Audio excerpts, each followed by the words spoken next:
So next question is question number 10. Question is prove that the line through the point x1 y1 and parallel to the line ax plus by plus c equal to 0 is a within bracket x minus x1 plus b within bracket y minus y1 equal to 0. अब step to step इस question को समझो। आप इस question में क्या कहा जा रहा है?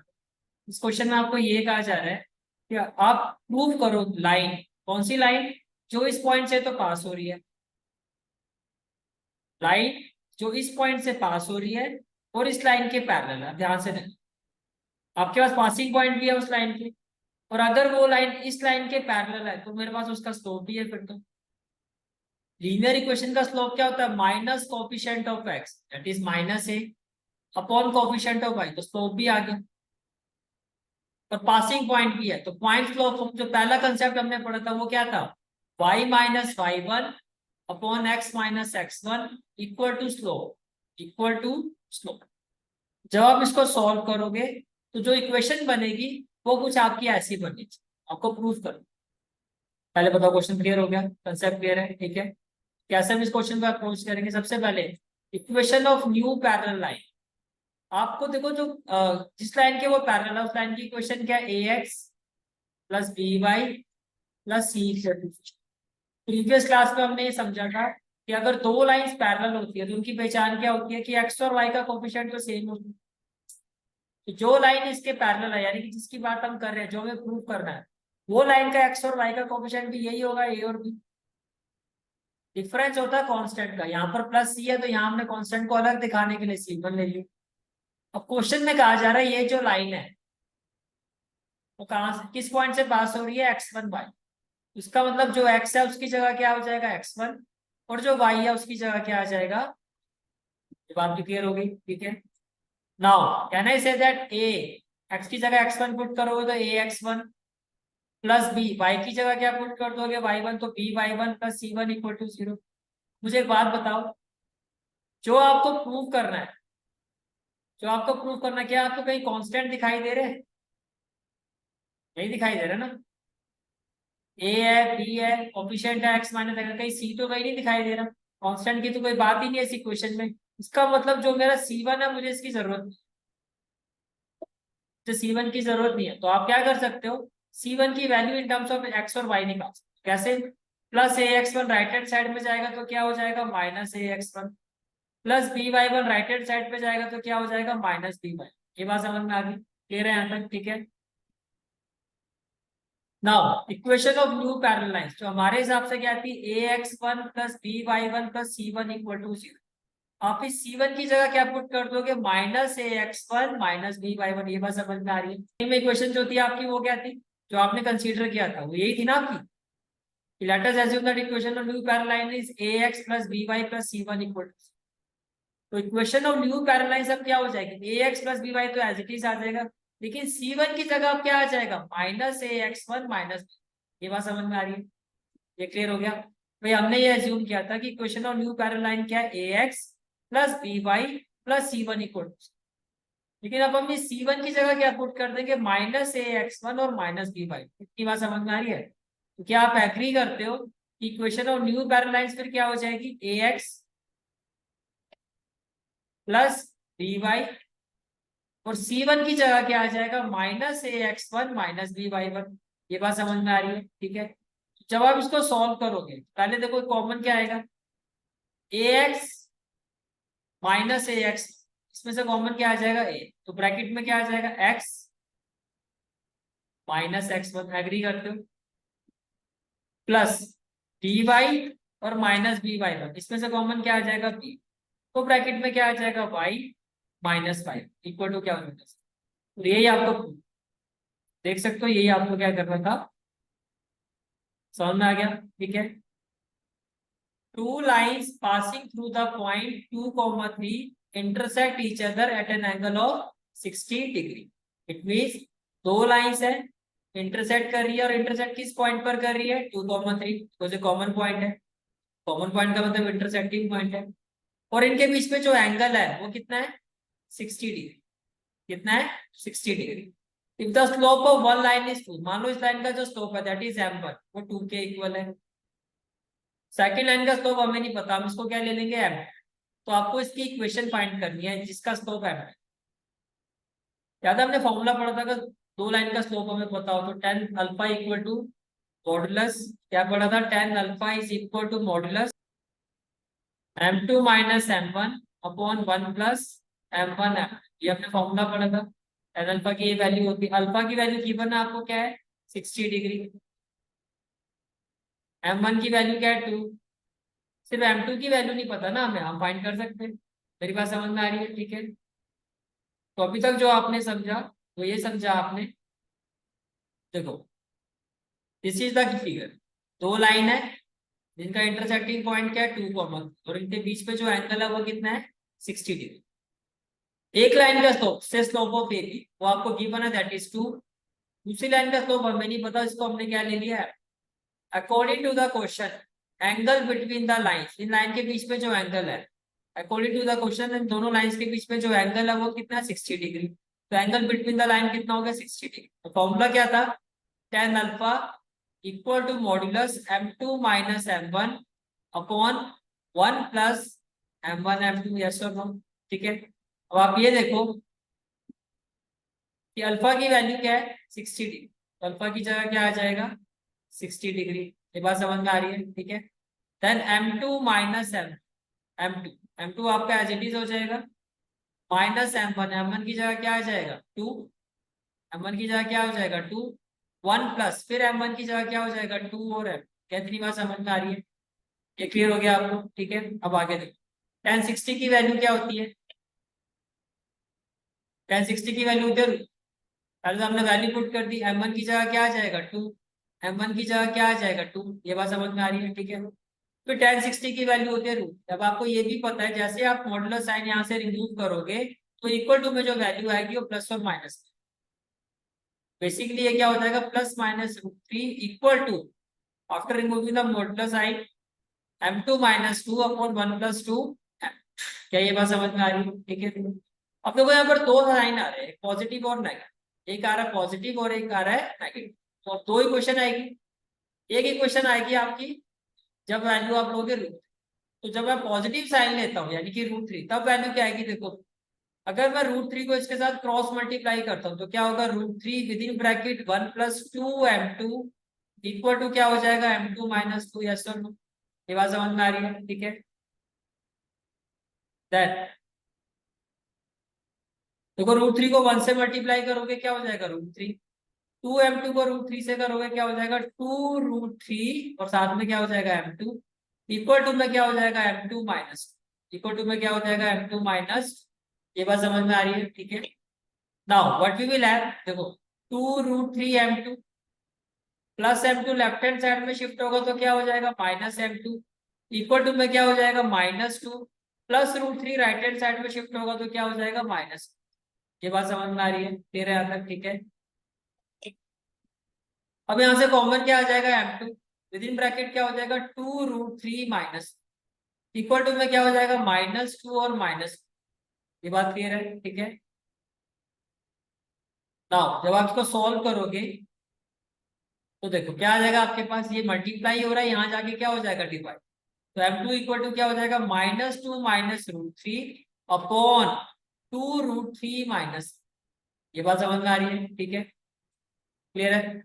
अब पासिंग पॉइंट आपको पता है, जिस लाइन की आपको इक्वेशन फाइंड करनी है उसका पासिंग पॉइंट क्या है भाई, वो भी तो 2,3 से ही पास हो रही है, उसका स्लोप भी आ गया। तो पॉइंट क्लब फॉर्म से क्या होता है y minus Y one upon X minus X one equal to m। ये बात क्लियर है, ठीक है। तो देखो ये आपका क्या हो गया x1, ये आपका क्या हो गया y1, और ये आपकी m की वैल्यू, ये आपकी क्या है m की वैल्यू। जब मैं कहता हूँ y माइनस वाई वन तो y1 की जगह आ जाएगा 3 upon x minus x1, x1 की जगह आ जाएगा 2 इक्वल टू m, m की जगह ये वैल्यू आ जाएगी that is -2 minus root three upon 2 root three minus. क्या इतनी बात क्लियर है आपको, ठीक है। जब आप इसको सॉल्व करोगे, जब आप इसको सॉल्व करोगे तो देखो cross multiply y minus three को आप इसके साथ करोगे तो ये हो जाएगा y minus three into 2 root three minus one equal to x minus two को आप इसके साथ करोगे तब क्या हो जाएगा, x minus two into minus two minus root three. Yes, बात समझ में आ रही है? ठीक है, अब देखो y के साथ मैं इस ब्रैकेट को सॉल्व करूंगा तो y with in bracket two root three minus, और माइनस थ्री के साथ जब मैं इसको सॉल्व करूंगा तो ये हो जाएगा माइनस थ्री टू चार, ये हो जाएगा माइनस सिक्स रूट थ्री, और माइनस थ्री और माइनस वन क्या हो जाएगा, प्लस थ्री। ये बात समझ में आ रही है? ठीक है, इक्वल टू में देखो इसी तरह से x into this bracket, x into this bracket, तो देखो ये minus two minus root three, अगर मैं यहाँ से माइनस कॉमन ले लेता हूँ तो आप एग्री करते टू प्लस रूट थ्री हो जाएगा, टू प्लस रूट थ्री को x से मल्टीप्लाई करोगे two plus root three into X हो जाएगा। बात समझ में आ गई? अच्छा, आप ध्यान से देखना, अब minus two into minus two minus root three, तो माइनस टू को माइनस टू से करोगे तो क्या आएगा, प्लस फोर, माइनस टू को माइनस रूट थ्री से करोगे तो आएगा प्लस फोर, प्लस क्या आ जाएगा two, minus two minus minus क्या हो जाएगा, प्लस, और ये हो जाएगा टू। इतनी बात समझ में आ गई सबको? क्लियर है यहाँ तक? ठीक है, अब देखो नाउ ये पहले क्या होता है, क्वेश्चन जब लिखते हैं एक्स वाई कांस्टेंट, तो माइनस ये जो एक्स वाला पार्ट है इसको मैं लेफ्ट हैंड साइड में लेके जा रहा हूँ, तो ये हो जाएगा X into two plus root three, agree करते हो? प्लस में क्या हो जाएगा, Y with in bracket two root three minus one, फिर हो गया minus six root three, plus में क्या हो गया थ्री, प्लस फोर को यहाँ शिफ्ट करोगे तो क्या हो जाएगा माइनस फोर, और क्या हो जाएगा minus two root three equal to zero. ये बात समझ में आ रही है? आप क्वेश्चन का आंसर चाहो तो यहाँ पर छोड़ सकते हो, एक स्टेप और लिखना चाहो तो क्या लिख सकते हो, X with in bracket two plus root three plus Y with in bracket two root three minus one. ये जो कांस्टेंट वाला पार्ट आपको दिखाई दे रहा है आप इसको सोल्व कर सकते हो। कैसे, minus six root three minus two root three क्या हो जाएगा, माइनस एट रूट थ्री, तो थ्री माइनस फोर हो जाएगा minus one equal to zero. यहाँ आके आप आंसर को अगर आप लीनियर इक्वेशन से कंपेयर करो जो क्या होती है, A X plus B Y plus C equal to zero, तो आपका ए क्या है, ये आपका पूरा ए है, एग्री करते हो? ये आपका क्या हो गया बी, और ये पूरा आपका क्या हो गया, तो पॉजिटिव साइन लेने से ये इक्वेशन आएगी। ये क्लियर हो गया? अब हम बात करते हैं नेगेटिव, यानी कि minus root three equal to this, तो देखो माइनस रूट थ्री को जब आप इसके साथ क्रॉस मल्टीप्लाई करोगे, minus root three with in bracket one plus two M, minus root three into one क्या हो जाएगा, minus root three into this value क्या हो जाएगा, प्लस माइनस क्या हो जाएगा, minus two root three M, equal to में क्या आ जाएगा, एम टू माइनस। यहाँ तक क्लियर है सारी वैल्यू? ठीक है, अब आगे देखो, now can I say that, देखो ये माइनस टू है, यहाँ जाके क्या हो जाएगा, प्लस, यानी कि जितना भी कांस्टेंट वाला पार्ट है वो इधर शिफ्ट हो। अब स्लोप वाली वैल्यू देखो, ये क्या है आपका M two, minus two root three M two को यहाँ शिफ्ट करोगे तो क्या हो जाएगा, plus two root three M. ये बात क्लियर हो गई आप?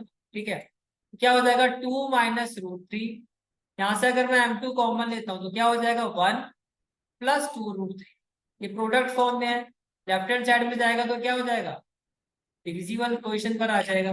फाइनली आपकी M2 की वैल्यू क्या हो जाएगी, आपकी M2 की वैल्यू हो जाएगी, ये जो मल्टीप्लाई हो रहा है यहाँ जाके क्या हो जाएगा, डिवाइड, तो ये आपका स्लोप आ, अगेन पासिंग पॉइंट तो वही रहेगा टू कॉमा थ्री, फॉर्मूला क्या था, y minus Y one upon X minus X one equal to, ये क्लियर हो गया? ठीक है,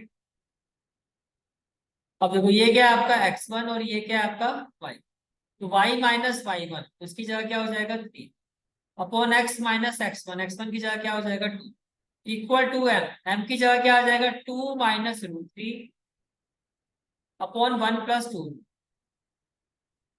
ये बात समझ में आ रही है? क्लियर है यहाँ तक? ठीक है, जब आप इसको सॉल्व करोगे, जब आप इसको सॉल्व करोगे तो क्या होगा, y minus three into one plus two root three equal to में क्या होगा, x minus two into two minus root three.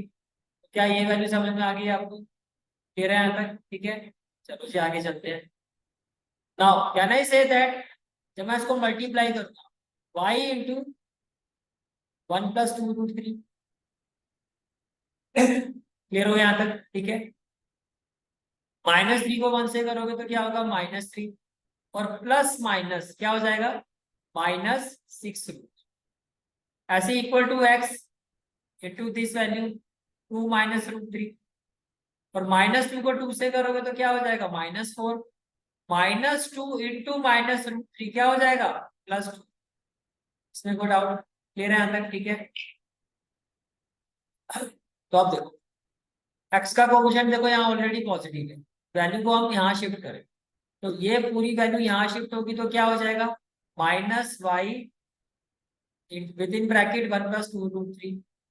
फिर कांस्टेंट क्या है ऑलरेडी यहाँ पर राइट हैंड साइड में क्या है -4 +2√3, -3 यहाँ शिफ्ट होगा तो क्या हो जाएगा +3, -6√3 यहाँ शिफ्ट होगा तो क्या हो जाएगा +6। यहाँ तक कोई डाउट है तो फाइनल आंसर क्या हो जाएगा x into this value -y into this value. अब देखो -4 +3 एग्री करते हो -1 होगा, 6√3 +2√3 कितने √3 हो गए 8 and this is the final answer of this.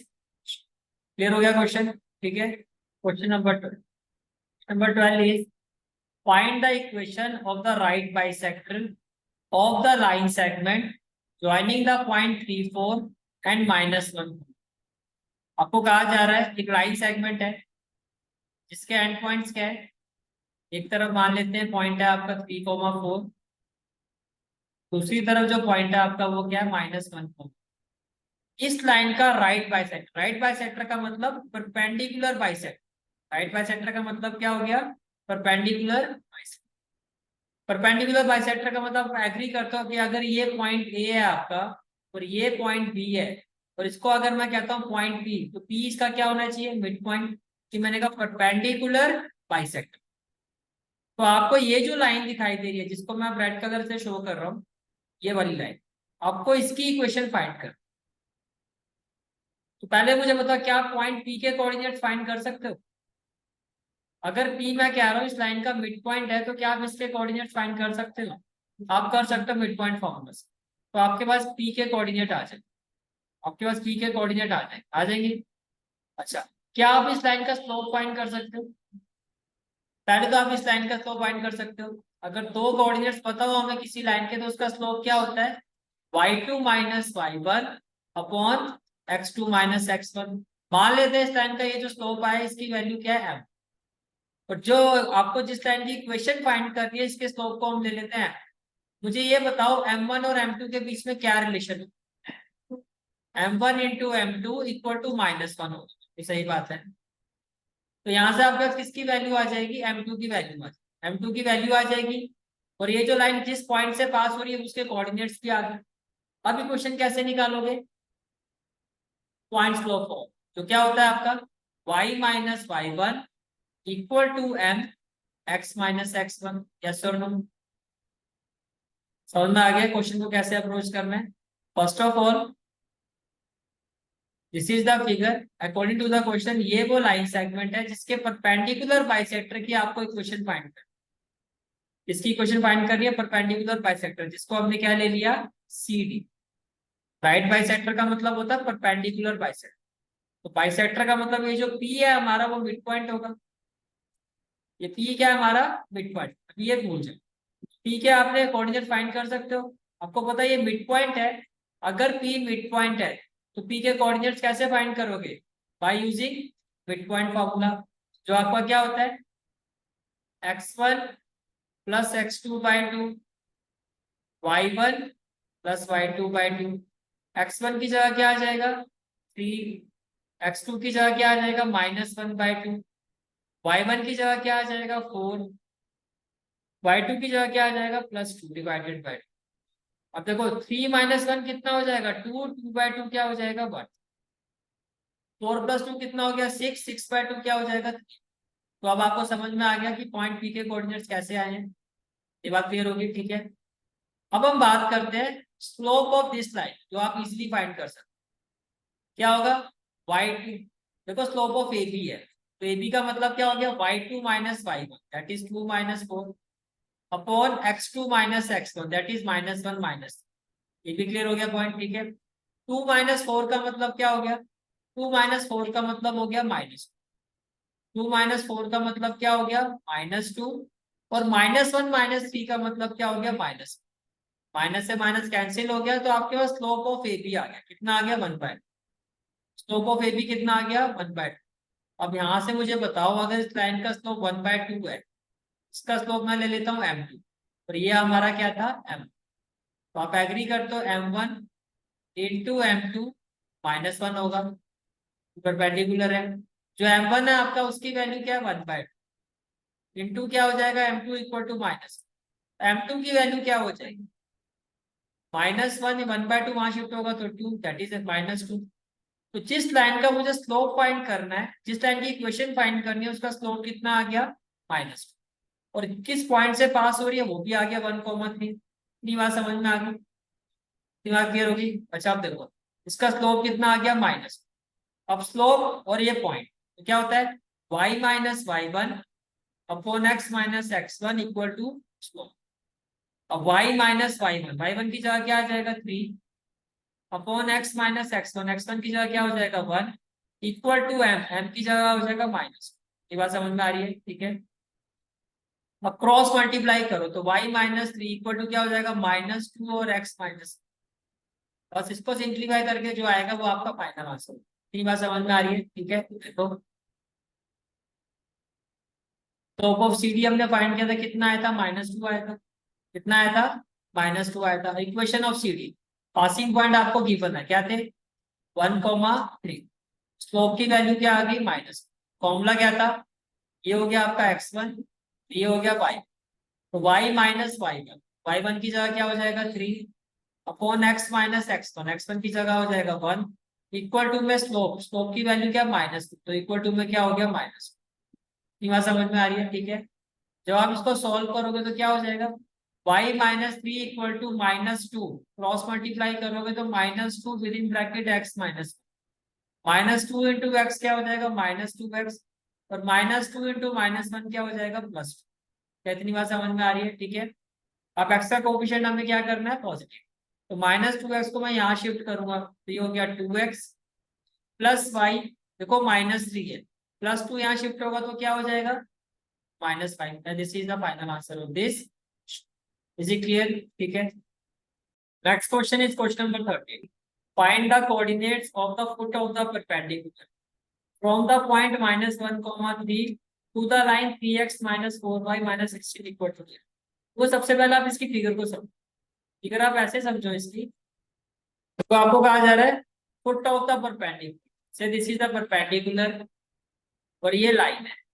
Question में ये कहा जा रहा है ये जो परपेंडिकुलर है ये किस पॉइंट से पास हो रहा है -1,3। तो मैं मान लेता हूँ ये पॉइंट है -1, और ये जो परपेंडिकुलर है वो किस लाइन पे परपेंडिकुलर है 3x - 4y - 16 इक्वल टू 0। इसका मतलब ये जो लाइन है इसकी इक्वेशन आपकी ये है, और जिस परपेंडिकुलर का आपको क्या फाइंड करना है फुट का मतलब समझो क्या होता है, ये परपेंडिकुलर है तो कहना से दैट ये वाला जो पॉइंट होगा से P, ये फुट ऑफ परपेंडिकुलर होना चाहिए।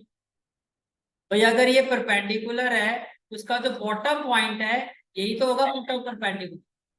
जो इसका ये बॉटम पॉइंट है यही क्या होगा फुट ऑफ परपेंडिकुलर। इतनी बात समझ में आ रही है, ठीक है। तो परपेंडिकुलर का जो बेस होता है उसको कहते हैं फुट ऑफ परपेंडिकुलर। आपको कहा जा रहा है find the coordinate of the foot of perpendicular, यानी कि ये जो परपेंडिकुलर है इसका ये जो बेस पॉइंट है यानी कि P, इसको फुट ऑफ परपेंडिकुलर कहते हैं। इसके कोऑर्डिनेट्स बताओ क्या हो। अगर ये परपेंडिकुलर किस पॉइंट से पास हो रहा है -1,3, और ये जो परपेंडिकुलर है जिस लाइन पे परपेंडिकुलर है उसकी इक्वेशन गिवन है। अब देखो सिंपल सी बात सुनो, क्या मैं इस लाइन का स्लोप फाइंड कर सकता हूँ। आपको मैंने कहा था प्रीवियस क्लास में भी कि ax plus by plus c equal to 0 ये लीनियर इक्वेशन होती है। इसका स्लोप कैसे फाइंड किया जाता है minus coefficient of x upon coefficient of y। तो अब ये लीनियर इक्वेशन है, इसका स्लोप क्या होना चाहिए minus coefficient of x upon coefficient of y that is -4। 3/4 आ जाएगा, 3/4 आ जाएगा, ये एग्री करते हो, ठीक है। अब ये जो लाइन है ये वाली लाइन, ये जो लाइन है ये किस पॉइंट से पास हो रही है -1, क्या मैं इस लाइन का स्लोप फाइंड कर सकता हूँ। भाई मान लेते हैं ये इस लाइन का जो स्लोप है ये m1 है और इसका स्लोप क्या है। अगर दो लाइन परपेंडिकुलर हो तो स्लोप के बीच में क्या रिलेशन होता है m1 into m2 equal to -1। ये बात समझ में आ रही है, ठीक है। अब देखो कैसे इस क्वेश्चन को अप्रोच करो। सबसे पहले तो ये देखो, ये फिगर क्लियर होगी आप, ये आपका परपेंडिकुलर है। फुट ऑफ परपेंडिकुलर का मतलब होता है उसका base point. Foot of perpendicular का मतलब क्या होता है, उसका बेस पॉइंट, ये वाला पॉइंट पी।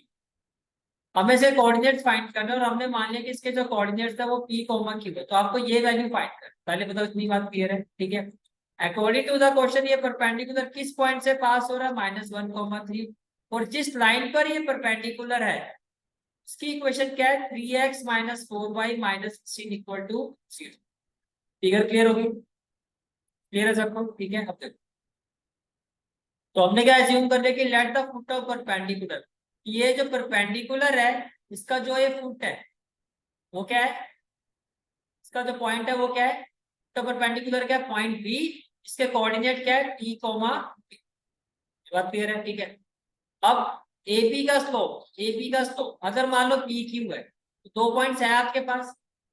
तो अगर ऐसे मैं बात करूं, अगर 2 पॉइंट्स आपको पता है किसी लाइन के, तो इसका स्लोप कैसे फाइंड करोगे, y2 - y1 upon x2 - x1, ये क्लियर है। y2 - y1 upon x2 - x1। तो देखो जो फर्स्ट पॉइंट है ये हो गया x1 और ये हो गया y, और ये पॉइंट क्या हो गया x2 और ये क्या हो गया y। क्या हो जाएगा, y2 - y1 that is q - 3, ये समझ में आ रहा है।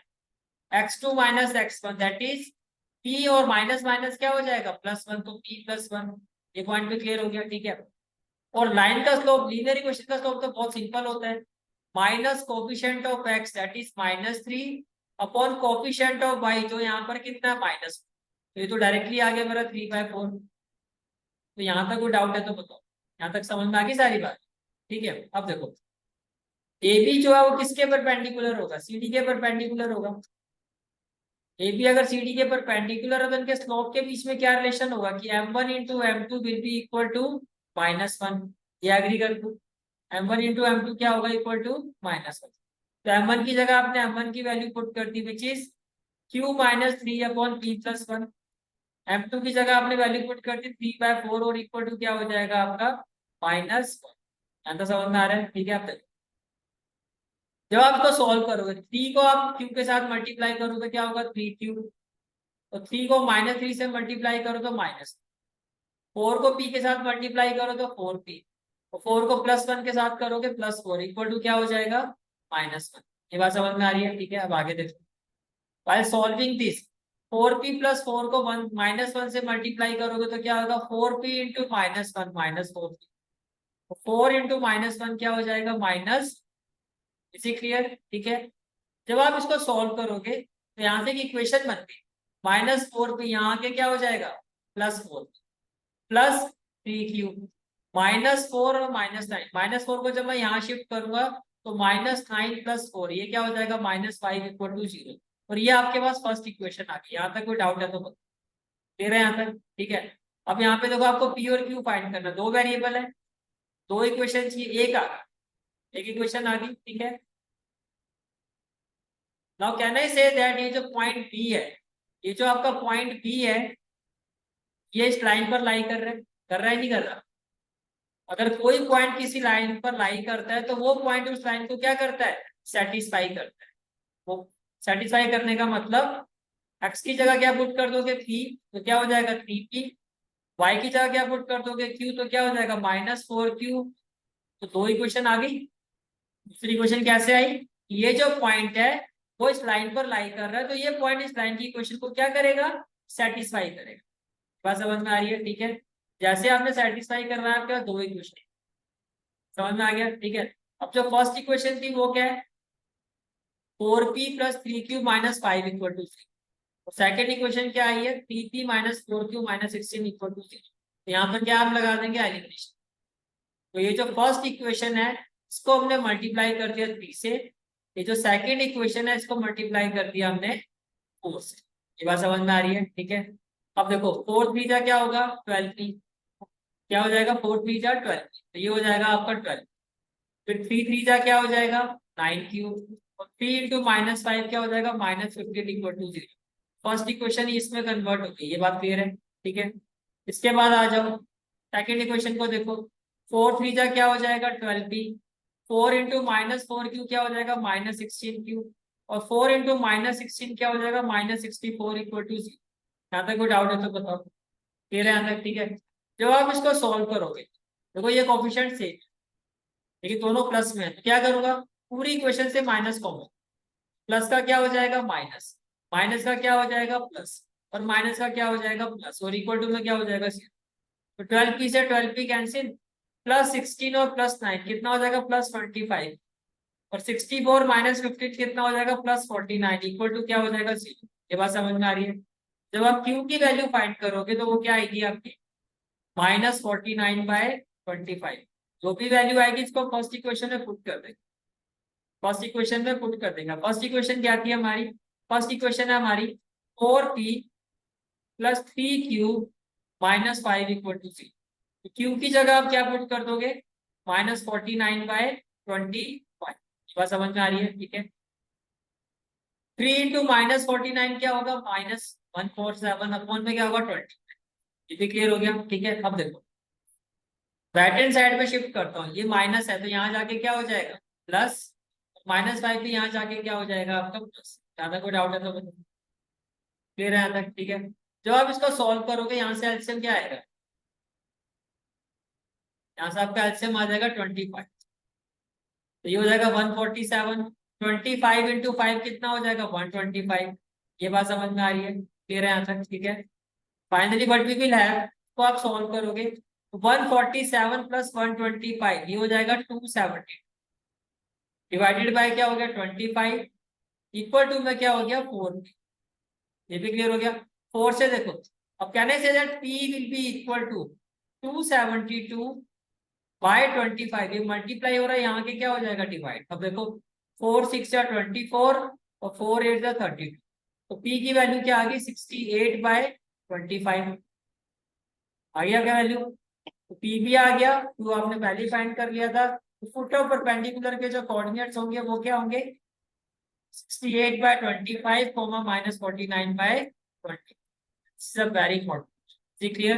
ठीक है, the perpendicular from the origin to the line y equal to mx plus c, meet it at the point -1, find the value of mx। देखो पहले फिगर को समझो, आपको ये कहा जा रहा है क्या, कहना इसे this is the origin point, इसके कोऑर्डिनेट क्या होंगे 0, और ये लाइन है जिसकी बात की जा रही है, जिसकी equation according to the question कितनी है y equal to mx plus. अब आपको ये कहा जा रहा है आपने ओरिजिन से एक परपेंडिकुलर ड्रॉ, क्या ड्रॉ किया परपेंडिकुलर, और ये परपेंडिकुलर इस लाइन को जिस पॉइंट पे मीट कर रहा है, जिस पॉइंट पर मीट कर रहा है उस पॉइंट के कोऑर्डिनेट्स क्या है -1, 2। पहले बताओ फिगर समझ में आ गई आपको? ठीक है, फिर आपको क्या कहा जा रहा है, किसकी वैल्यू फाइंड करनी है m की, और आपको क्या कहा जा रहा है m और c की वैल्यू फाइंड। पहले बताओ क्वेश्चन क्लियर हो गया? ठीक है, अब ध्यान से देखो equation of line A B as per question वो क्या है y equal to mx plus. तो ये तो आपको पता है, ये कौन सी फॉर्म होती है mx प्लस समथिंग, ये y इंटरसेप्ट फॉर्म होती है जिसमें m आपको पता स्लोप है। तो एज पर दिस इक्वेशन इस लाइन का स्लोप की वैल्यू क्या है m। अच्छा, क्या मैं इस लाइन का स्लोप फाइंड कर सकता हूँ? अगर 2 पॉइंट गिवन हो तो आप स्लोप फाइंड कर सकते हो। इसका स्लोप फिर क्या होना चाहिए, अगर से इसका स्लोप मैंने ले लिया m, जैसे ये m है तो इसका ले लिया m, क्या होगा y2 - y1 upon x2 - x1। समझ में आ रही है मेरी बात? PQ, तो PQ का मतलब ये आपका हो गया x1, 2 आपका हो गया y1, 0 आपका हो गया x2, और 0 आपका हो गया y। इतनी बात समझ में आ गई आप? ठीक है, तो जब आप इसका स्लोप फाइंड करोगे तो क्या हो जाएगा y2 - y1, 0 - 2, और x2 - x1 आपका -1, तो माइनस माइनस क्या हो जाएगा प्लस, तो ये आपका आ गया माइनस। अब ये दोनों लाइन आपस में परपेंडिकुलर, तो कहने से that m into m2 should be equal to -1, m into m2 should be equal to -1। जैसे आपने -1 के इक्वल रखा तो आपके पास m की वैल्यू तो आ, एक काम तो हो गया। अब क्या वैल्यू फाइंड करनी है आपको c की। अब अगेन जो अभी प्रीवियस क्वेश्चन में हमने कंसेप्ट यूज किया था, क्या आप एग्री करते हो कि ये जो पॉइंट है वो इस लाइन पर लाई कर रहे हैं? तो अगर कोई पॉइंट किसी लाइन पर लाई करता है तो वो उसको क्या करता है, सेटिस्फाई। सेटिस्फाई करने का मतलब क्या है कि y की जगह क्या आ जाएगा 2, x की जगह क्या आ जाएगा -1, और m की वैल्यू आपने अभी फाइंड कर ही ली है। बाकी बची क्या, बचा क्या, c आप फाइंड कर दोगे फिर। मेरी बात समझ में आ रही है, ठीक है। तो आपकी अप्रोच क्या होगी, ये जो आपका पॉइंट है P-1, 2, ये लाई कर रहा है ए, और एपी की इक्वेशन क्या है, y equal to M X plus C. तो y, तो ये पॉइंट इसको सेटिस्फाई करेगा। तो y की जगह क्या आ जाएगा 2, x की जगह क्या आ जाएगा -1, और प्लस में क्या हो जाएगा c। ये बात समझ में आ रही है, ठीक है। नाउ 2, ये माइनस है, यहाँ जाके क्या हो जाएगा प्लस है, इक्वल टू क्या हो जाएगा c। अभी आपने m की वैल्यू फाइंड की थी, क्या आई थी 1/2, तो इस m की जगह 1/2 कर दो, 2 प्लस हाफ कितना हो जाएगा 5/2। तो m की वैल्यू आ गई हाफ, c की वैल्यू क्या होगी 5/2। Now next question is question number 15। भाई question number 15, question number 17, especially these two are very important. Question number 15 is if P and Q are the length of perpendicular from the origin, the line x cos theta minus y sin theta equal to k cos 2 theta and x sec theta plus y cosec theta equal to k respectively. Prove that p square plus 4k square equal to k square. अब ध्यान से समझो, आपको ये कहा जा रहा है p जो है किस, वो क्या है, length of perpendicular from the origin to this line. ये बात समझ में आ रही है, ठीक है। इसी तरह से जो आपका Q है वो क्या है, length of perpendicular from origin to this line. अगर ऐसा है तो आपको ये बताना है कि पी स्क्वायर प्लस 4q² जो है वो आपका के स्क्वायर के इक्वल। पहले पता क्वेश्चन समझ में आ गया कि पी क्या है और क्यू क्या है, ठीक है। देखो ये आपकी फिगर, ठीक है। तो अगर मैं एज पर फिगर जाता हूँ तो आप इसको ऐसे समझो, ये हो गया origin point, this is the origin point. Origin से आपने एक परपेंडिकुलर ड्रॉ किया और जिस लाइन की हम बात करें this is the line. Line जो है दो केसेस है, तो दोनों केसेस में लाइन की जो इक्वेशन है वो डिफरेंट है। अब ये बात बताओ, ये आप ऑलरेडी पढ़ चुके हो कि किसी भी पॉइंट से जो परपेंडिकुलर डिस्टेंस होता है लाइन का वो इसके इक्वल होता है √a² प्लस b²। इसमें तो कोई डाउट नहीं है, ये हम पढ़ चुके हैं, ठीक है। अगर मैं क्वेश्चन ऑफ फर्स्ट लाइन की बात करता हूँ तो क्वेश्चन एज पर क्वेश्चन जो आपकी फर्स्ट लाइन की इक्वेशन है वो क्या है आपकी, x cos theta minus y sin theta equal to k cos 2 theta. ये बात समझ में आ रही है, ये क्लियर हो गया पॉइंट। एज पर क्वेश्चन जो फर्स्ट लाइन की इक्वेशन है वो क्या है आपकी, x cos theta minus y sin theta equal to k cos 2 theta. और जो सेकंड इक्वेशन है वो क्या है आपकी, x sec theta plus y cosec theta equal to. तो फर्स्ट ऑफ ऑल क्या इतनी बात समझ में आ गई आपको, फर्स्ट इक्वेशन के x cos theta minus y sin theta equal to k cos 2 theta, और सेकंड लाइन की जो इक्वेशन है वो क्या है, x sec theta plus y cosec theta equal to. ये क्लियर हो गया। अब देखो इक्वेशन स्टैंडर्ड फॉर्म में जब इक्वेशन को लिखा जाता है तो इक्वल टू में क्या होता है, स्टैंडर्ड फॉर्म में जब इक्वेशन को लिखा जाता है तो इक्वल टू में क्या आता है, तो ये जो प्लस के cos 2 थीटा है इसको अगर मैं लेफ्ट हैंड साइड में शिफ्ट करता हूँ तो क्या हो जाएगा, माइनस के cos 2 थीटा इक्वल टू 0। इसी तरह से ये जो प्लस के इसको मैं लेफ्ट हैंड साइड में शिफ्ट करता हूँ तो ये इक्वेशन क्या बन जाएगी, x sec theta plus y cosec theta minus के इक्वल टू। क्लियर हो गया, ये क्लियर हो गया यहाँ तक, ठीक है। Distance from origin, distance from origin, origin से जो डिस्टेंस है इसको हमने क्या कंसीडर किया है, फर्स्ट वाले केस। सेकंड वाले केस में ये डिस्टेंस क्या है आपका, एक केस फर्स्ट वाले केस में क्या है p, सेकंड वाले केस में क्या है, तो समझ में आ गया आपको। अब चाहे p आप फाइंड करते हो या q आप फाइंड करते हो, फॉर्मूला तो यही लगेगा, फॉर्मूला यही रहेगा ना, क्योंकि कौन सा डिस्टेंस है, perpendicular. Perpendicular distance of a point from a line is equal to modulus of ax1 plus by1 plus c upon √a² plus b²। तो यहाँ तक तो दोनों का केस समझ में आ गया आपको। मुझे बताओगे a और b क्या, a क्या होता है यहाँ पर,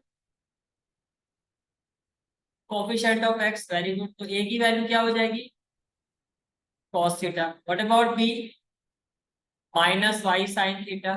what about c, minus k cos, कुछ ऐसे ही होगा। और x1 y1 पॉइंट के कोऑर्डिनेट जो हमारे केस में क्या है 0 और 0। ये बात समझ में आ गया, ठीक है। तो क्या आप केस 1 में इन सभी वैल्यू से एग्री करते हो? ए हमारा क्या है, कॉस थीटा, बी क्या होगा माइनस वाई साइन थीटा, और सी क्या होगा माइनस के कॉस 2 थीटा, और x1 क्या होगा 0, और y1 भी क्या होगा 0।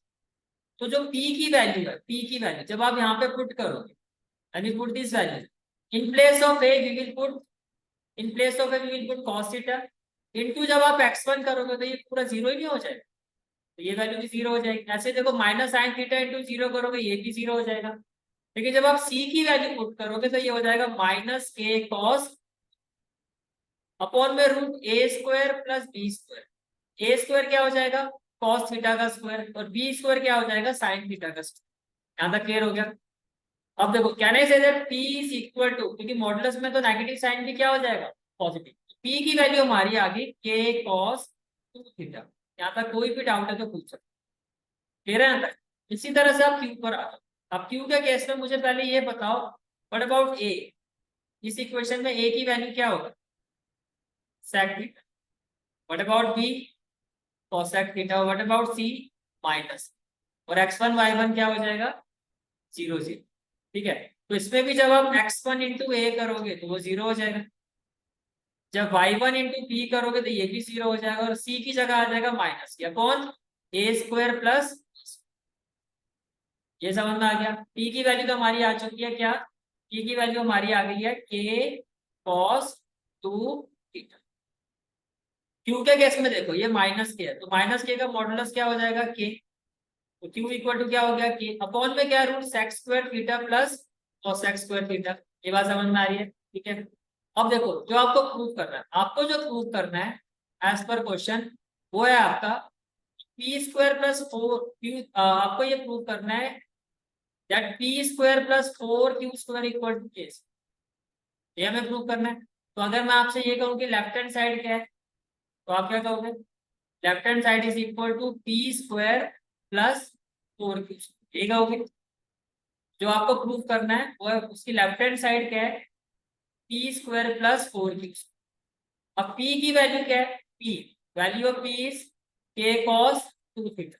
तो जब मैं p स्क्वायर की बात करता हूँ आप एग्री करते हो, k cos 2 थीटा का स्क्वायर हो जाएगा प्लस 4 क्यू स्क्वायर, तो क्यू स्क्वायर का मतलब इसका स्क्वायर करोगे तो क्या हो जाएगा k स्क्वायर, और रूट वाले का स्क्वायर करोगे तो रूट की जगह क्या हो जाएगा sec square theta plus cosec square.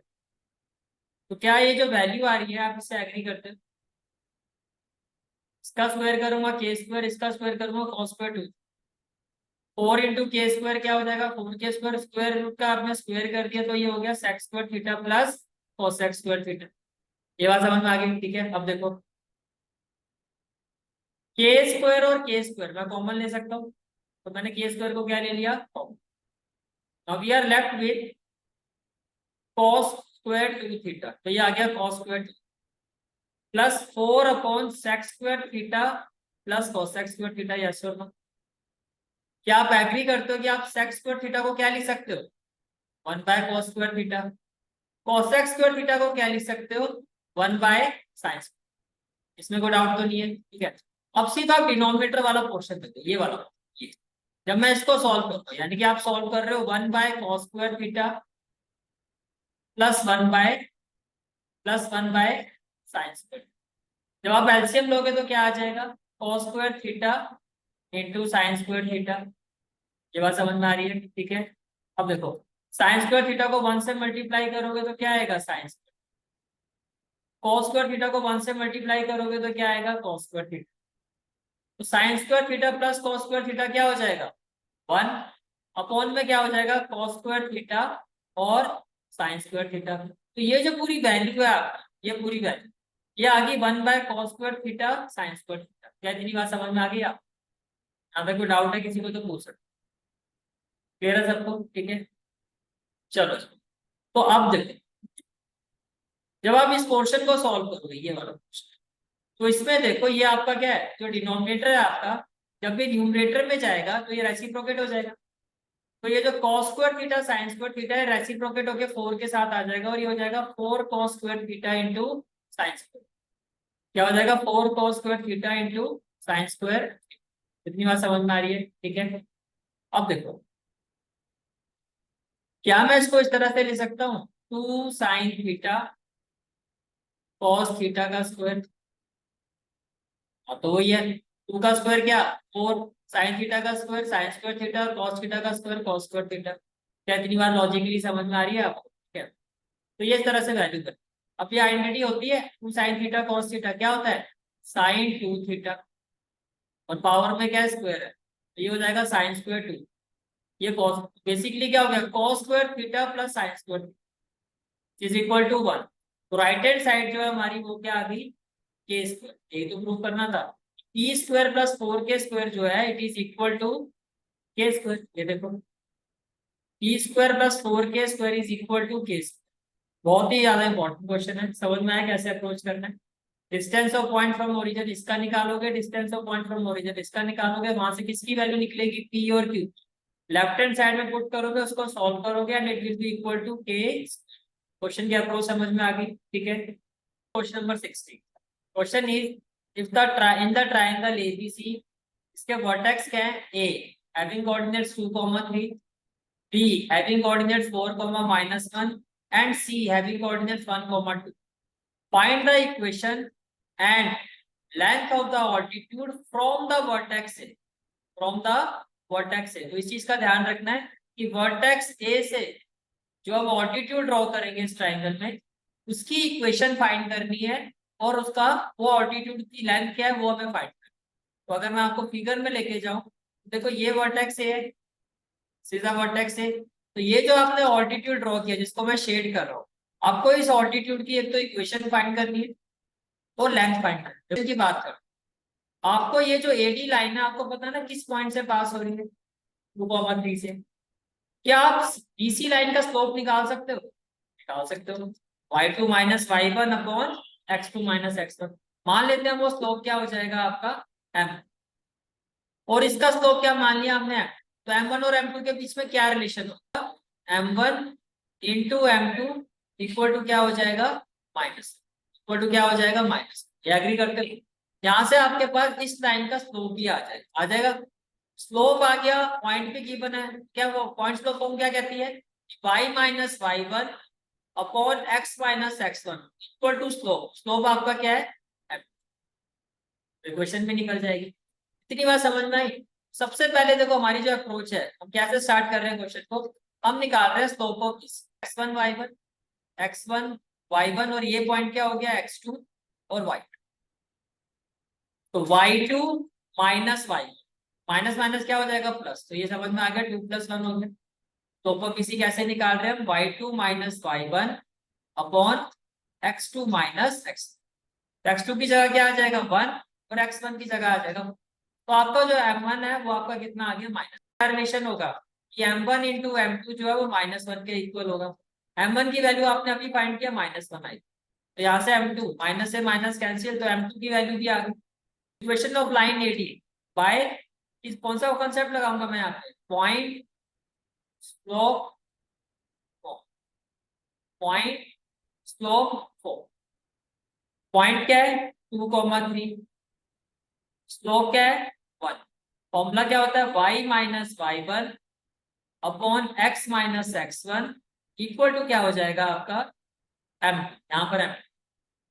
तो x1 क्या है हमारा ये बताओ 2, तो y1 क्या है 3। तो y माइनस y1 की जगह क्या आ जाएगा, x माइनस x1 की जगह क्या आ जाएगा 2 इक्वल टू m2 की जगह क्या आ जाएगा 1। ये बात समझ में आ रही है, ठीक है। अब क्रॉस मल्टीप्लाई करोगे तो क्या हो जाएगा y माइनस 3, एक्स माइनस 2 को 1 से मल्टीप्लाई करोगे तो क्या आ जाएगा x माइनस 2। तो ये आपके पास इक्वेशन आ जाएगी, इसको सिंप्लीफाई करके x minus y plus 1 equal to, equation find कर रहे हो तो how can we find the equation of this. अगर किसी लाइन के आपको दो कोऑर्डिनेट्स पता हो, मंजी बोलो ठीक कह रहे हो बोलो, y minus y1 upon x minus x1 equal to slope आपको इसका भी पता है, या तो ऐसे निकाल दो या तो इक्वल टू क्या कर दो m1, और दूसरा मेथड क्या है अगर 2 पॉइंट से निकालना हो तो y minus y1 upon x minus x1 equal to y2 minus y1 upon x2 minus x। ये बात समझ में आ रही है? ठीक है, तुमसे भी निकाल सकते हो। हमने यहाँ पर जो निकाला है इसको इससे निकाला है पॉइंट्स लॉग 1,2। एंड आप 1,2 भी ले सकते हो। तो आपने यहाँ पे जो पॉइंट लिया वो क्या लिया है भाई? देखो लाइन जो है आपकी ये कुछ हमने क्या ले लिया, इस पॉइंट को ले लिया x1 y। क्या ले लिया? x1 y। तो ये हो गया आपका x1 और ये हो गया आपका y। समझ में आ रहा है? अदरवाइज अगर हम दूसरे मेथड से निकालते हैं तो देखो p p के कोऑर्डिनेट्स क्या है जरा बताओ मुझे। 4, p के कोऑर्डिनेट्स क्या है? 4, और c के कोऑर्डिनेट्स क्या है? 1, 2 1, 2। सेकंड मेथड से निकालोगे तो बताओ क्या होगा? y, इसको मैं ले रहा हूँ x1, ये हो गया y1, ये हो गया x2 और ये हो गया। अब बताओ y माइनस y1 की जगह क्या आ जाएगा? माइनस माइनस क्या हो जाएगा? +1 अपॉन x माइनस x1, तो x minus 4। y2 minus y1, तो 2, y1 की जगह -1, तो माइनस माइनस क्या हो जाएगा? प्लस x2 माइनस x1, तो ये हो जाएगा 1 माइनस। तो क्या आप एग्री करते हो? y+1 upon x minus 4। 2+1 कितना हो जाएगा? 3, और 1 माइनस 4 कितना हो जाएगा? माइनस। अब -3 को इसके साथ मल्टीप्लाई करो, क्या हो जाएगा? -3y -3। 3 को इसके साथ मल्टीप्लाई करो, क्या हो जाएगा? 3x और -1। यहां तक कोई भी डाउट है तो पूछ सकते। क्लियर है यहाँ तक? अब देखो 3x क्या हो जाएगा? 3x -3y right hand side पे जाएगा तो क्या हो जाएगा? +3y। ऑलरेडी यहाँ पे -12 है। -3 को राइट हैंड साइड पे लेके जाओ, +3 इक्वल टू में क्या हो जाएगा? c। इसको सिंप्लीफाई करके क्या आएगा? ये हो जाएगा आपका 3x +3y -9 इक्वल टू 0। कुछ कॉमन आएगा? 3। दोनों साइड में 3 से डिवाइड कर, दोनों साइड में किससे डिवाइड कर रहा हूँ? तो अगर मैं इसको 3 से डिवाइड करूंगा तो ये x आएगा, इसको 3 से डिवाइड करूंगा तो ये y आएगा, इसको 3 से डिवाइड करूंगा -3 आएगा। किसी मेथड से करो इक्वेशन आपकी यही आएगी, x + y -3 इक्वल टू 0। समझ में आ गया? दोनों मेथड से समझा दिया। ऑल्टीट्यूड, लेंथ ऑफ ऑल्टीट्यूड क्या होगा आपका? Distance between point A and line, उसको फाइंड करने का क्या है? आपको इस पॉइंट से, इस लाइन से आपको इस पॉइंट का डिस्टेंस फाइंड कर, यही है ना लेंथ ऑफ एडी। हमें इस पॉइंट से इस लाइन का डिस्टेंस फाइंड करना। तो अगर मुझे इस पॉइंट से इस लाइन का डिस्टेंस फाइंड करना है तो क्या होगा? डिस्टेंस देखो है ना परपेंडिकुलर डिस्टेंस। तो फॉर्मूला क्या था? ax1 plus by1 plus c upon √a² plus b²। ये एग्री करते हो? ठीक है। ये जो लाइन है BC, इसकी इक्वेशन आपने अभी फाइंड, लाइन की इक्वेशन क्या आई है? x + y -3 equal to BC। ये जो लाइन है इसकी इक्वेशन क्या आई है? x + y -3 equal to 0। अब मुझे एक एक करके ये बताओ, यहाँ पर a की वैल्यू क्या? 1। What about b? 1। What about c? -3। x1 y1 क्या होगा? x1 की वैल्यू क्या होगी? जिस पॉइंट से निकालना उसके कोऑर्डिनेट्स 2, और y1 की वैल्यू क्या होगी? अब ये सारी वैल्यूज, ये जो वैल्यूज आई, ये सारी वैल्यूज आप इस फॉर्मूले में पुट कर दोगे तो लेंथ ऑफ एडी आएगा नहीं आएगा? समझ में आ गया? ठीक है। तो देखो length of altitude AD, length of altitude AD is equal to distance between point A and line. और ये आपका फॉर्म, ये आपका क्या हो गया? फॉर्म। सारी वैल्यूज ऑलरेडी आपकी निकल चुकी हैं। अब एक ही जगह क्या आ जाएगा? 1 इंटू क्या हो जाएगा? x प्लस बी की जगह क्या हो जाएगा? 1 इंटू क्या हो जाएगा? 3, और सी की जगह क्या हो जाएगा? Minus upon √a² plus b²। तो ये आपका हो जाएगा 1 + 1 2 का। क्या मैं 2 को लिख सकता हूँ √2 इंटू √2, और अपॉन में क्या हो जाएगा? √2। तो फाइनल आंसर क्या आएगा? यानी कि जो लेंथ होगी एडी की वो क्या होगी? √2। लेंथ ऑफ एडी क्या होगी? √2। Is it clear? ठीक है।